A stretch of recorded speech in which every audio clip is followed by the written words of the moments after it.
Hey, bubbling, coming in, crushing this art. Welcome to Bublin's Astrologic Numerology and happy 4th. Yeah, happy birthday or just happy 4. And let's talk about it if you just love 4, right? You want to know. So, there is something very interesting about 4 in that originally it is the first Earth. It is the first 4, right? It completes the 4. We talk about the 4 all the time, the cross. And so, what is the 4, right? Well, we have to understand numbers by what they're made out of. I think multiplication is one of the best ways to start to understand something. For example, the zodiac, right? There's 12 signs. So, how can we start to see relationships within that? Well, 12 is 3 by 4. Okay, well, every sign has an element and a modality, precisely. A 3, a modality, and an element, a 4.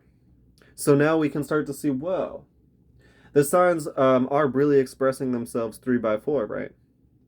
Right. So now 4 would express itself 2 by 2.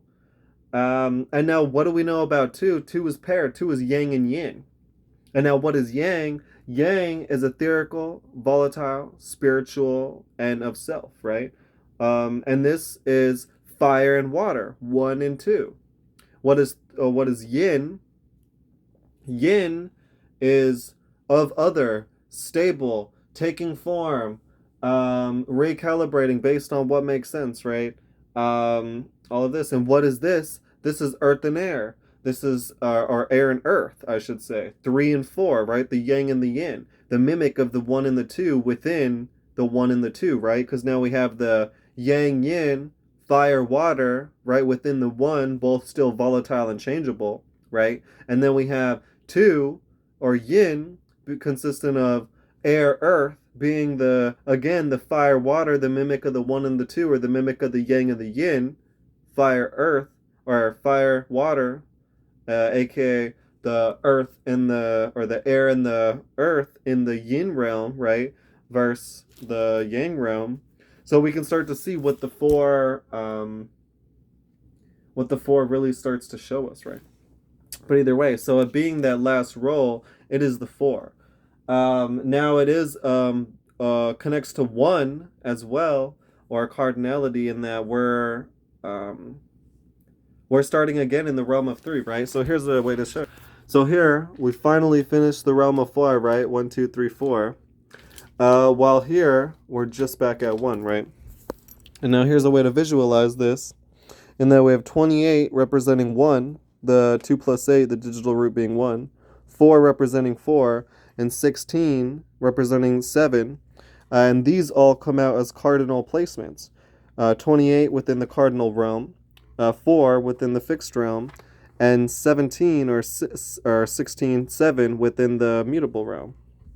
And now within our fixed realm, we have 4, 5, and 6, 32 and 24 being the other earth signs. And so now here's how we can start to get directions out of the numbers, right? If we want to be a little more personally less selfish, right? Because 4 is personally concerned, trying to figure out an art in its own space, right?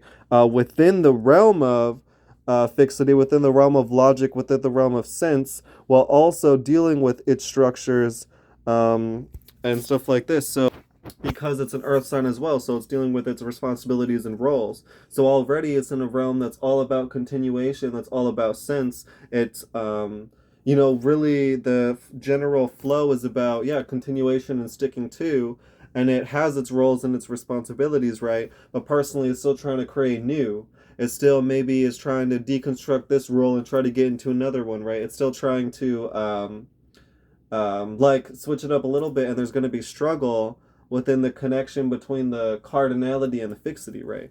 This sort of forging my own lane within this, within what is, like within fate, right?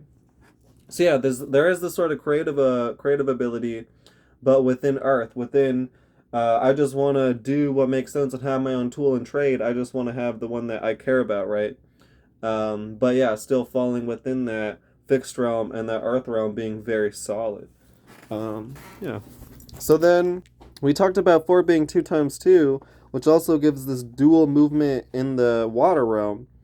And this is a sort of a connection to external events, and also an ability to move within them, since there's a location there. It being an Earth sign also has 1 times 4, saying that, again, we know how to imbue our visions into roles and responsibilities such that we're maybe shifting, have an ability to shift roles and responsibilities, or an ability to realize the roles and responsibilities. So it's like a be careful what you wish for sort of energy.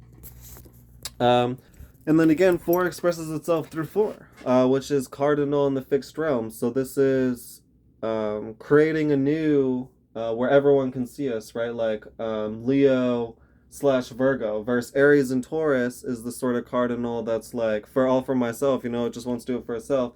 And Sagittarius and Capricorn are all for like the select few that they care about, but it is very relatable. But this is just more so dealing with sense, right? A responsibility based on what makes sense, right? Versus any sort of logic, right? But we're really trying to create based off of sense, based off of logic, and based off of our habits and what makes sense for us, because we're still a cardinal sign. So yeah, just to sum it up, here's just what it would look like being again in the fixed realm, being a cardinal placement and Earth. Yeah. At least visualizing it this way, right? Fire being the highest, and then fire and water being the outsides, encapsulating this inner circle of air and earth, right? But yeah. So yeah, anyway, heck yeah, have fun, claiming those responsibilities and making them your own. Hey, bubbling, Citra, beach, out.